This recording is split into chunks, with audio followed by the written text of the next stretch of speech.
In this video, I want to quickly show you on how to label the pillars serially. This video is just for you.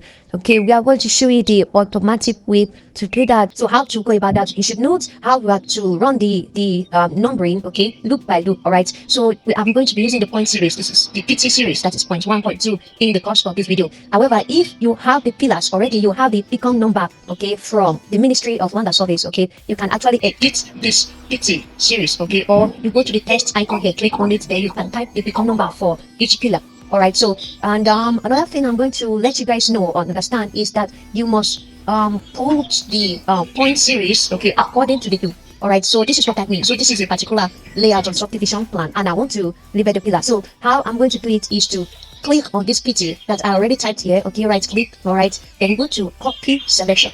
Okay, I'm just going to off my book snap here. All right. I'm going to copy this PT. Okay, paste. All right. So I'm just going to click on the next pillar. The next one, like that. So as you can see, I am going clockwise there. All right, like that. So here now is another loop linking inside the subdivided portions. All right, so this is how you are going to run it according to the loop. So when you are done for the last pillar, you click on enter. Okay, so as you can see, these are the texts already, okay, stationed at their respective pillars. All right, so the next thing is to put the numbering. So I want to use the command. Okay, so you are going to be using the command on your command line to click on the empty space on your command line. Then you type T count. You can actually use a capital letter or a small letter whatsoever, but the command is T count. Okay, that is test count. Then you click on enter.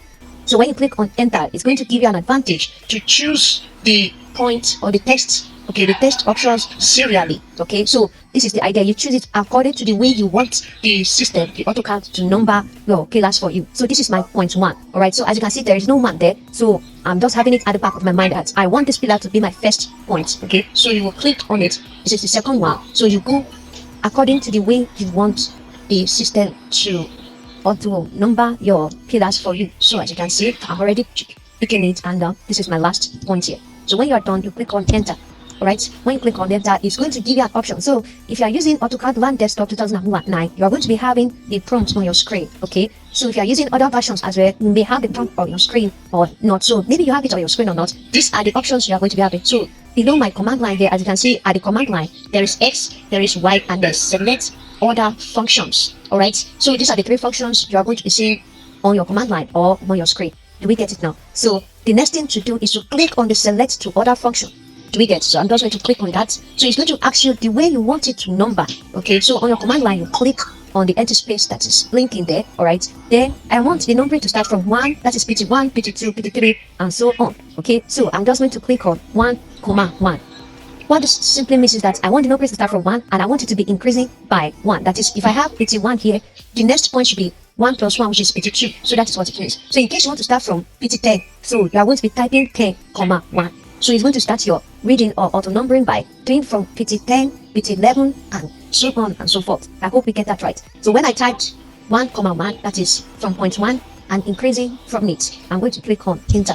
So when I click on enter, you are going to see another option popping up on your screen or on your command line. So these are the options. I'm going to read it out. So you'll be having overwrite function, you'll be having preface function, you'll be having surface function, and you will have find and replace functions, right? So what I'm using in the course of this video is after the test, so that is surface. So I'm just going to click on surface, and as you can see on my subdivided plan, the numbering has already popped up. So this is how to auto number your pillars, okay, without you doing it manually and stressing yourself over it. So if you have a very large layer survey, you can just do this particular method using your AutoCAD, all right, without you wasting a whole lot of time and energy. I hope we get that right. Thank you for watching. Please don't forget to hit on the subscribe icon on this channel, as well as turn on your notification bell. Thank you. See you next time.